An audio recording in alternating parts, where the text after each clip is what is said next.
As dictator, Lucius Cornelius Sulla temporarily stopped all Roman elections, choosing, instead, to appoint to office those who supported his conservative reforms.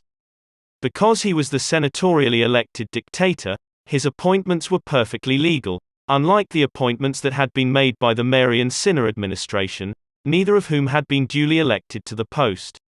Following the flight of the consul, Carbo, and the death of the consul, Marius the Younger, Sulla appointed loyal lieutenants, Dolabella and Decula to the consulship for the 81 BC year. The brutal death of the Pontifex Maximus, Quintus Mucius Scaevola, at the instructions of Marius the Younger, also left a vacancy Sulla chose to appoint rather than elect. Turning to his longtime friend and supporter, Sulla gave the lifelong role of Rome's state priest to Metellus Pius. In addition to the many appointments he made, Sulla went straight to work on his constitutional reforms. He focused heavily on changes which severely curtailed any future attempts to manipulate government using populist methods. Because Sulla was a patrician, he had no respect for the office of tribune of the plebs. Though the office was formed in Rome's early days, so as to stop wealthy senators from oppressing the common people, over the previous centuries, abuse of the office had led to the tribunate taking for themselves most of the governmental power that had once belonged to the Senate. The first right Sulla revoked from the tribunate was the right to initiate legislation, which the tribunate had won for itself long ago. Sulla restyled the office of tribune of the plebs in accordance with the beginning of Rome's republic. Legislation was put back into the sole hands of the Senate, and the tribunate had the authority to make certain any senatorial laws did not abuse or repress the common people. To ensure the tribunate could continue to protect the people from economically oppressive laws, Sulla did not revoke the office's right to veto, nor the sacrosanctity of the holder's term. Tribunes of the plebs could continue to protect the people, but they could never again frame laws to benefit themselves or someone who paid them. In order to dissuade ambitious young men who fancied themselves the next Gracchi or Saturninus, Sulla also turned the office into career suicide. Tribunes of the plebs could no longer hold any governmental offices following their terms as tribune.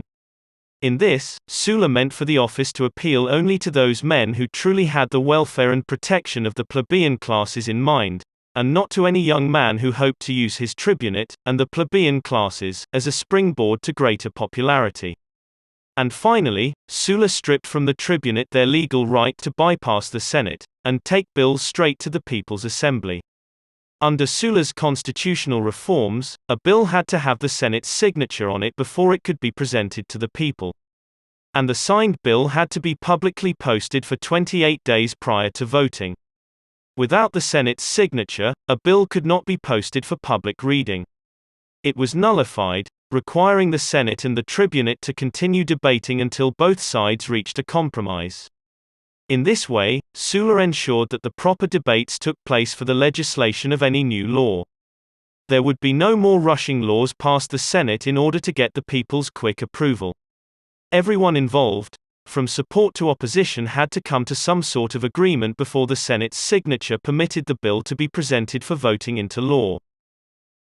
Sulla next took control of the courts, which, since the reforms of Gaius Gracchus, had been dominated by the wealthiest of the plebeian classes, known as equites. Sulla returned control of the courts back to the Senate. In addition to these constitutional reforms, Sulla also defined, in no uncertain terms, the mos Maiorum and the Cursus Honorum. No longer could those who wished to break tradition cry that the mos Maiorum and Cursus Honorum were not actual laws. Sulla set them in stone. All public offices could be held only by candidates who were the appropriate legal age for that office.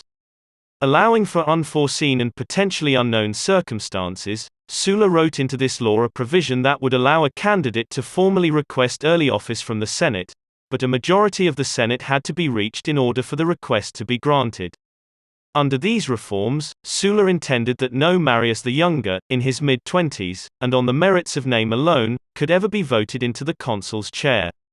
Sulla also confirmed into law the tradition that consuls, who now could not legally be elected before the age of 42, must wait the full 10 years before entering his name in another consular election. Never again would a Gaius Marius be elected to multiple and successive years in the consular chair. Under Sulla's reforms, consuls and praetors were now obligated to serve their terms within the city of Rome, and then, upon laying down their office, leave to govern their assigned provinces. In this way, no future Marius, by engaging himself in one war after another, could avoid the civic duties connected to his office by remaining in the field with his army. By the end of 81 BC, confident that his reforms were solid, and that he had successfully quashed any path to individual and absolute power, Sulla announced he would lay down the office of dictator. Not, however, before appointing himself and his new Pontifex Maximus, Metellus Pius, as consuls for the 80 BC year. In accordance with the new and legal Mos Maiorum, which dictated even the amount of bodyguards each governmental office holder was permitted, Sulla dismissed 12 of the 24 lictors to which he, as dictator, had been entitled. He kept only the 12 lictors the law gave to consuls. Although Sulla was now only consul, he continued to be feared, respected, and treated by the Senate as if he was still dictator. So long as Sulla held the top office in government, few debated his word.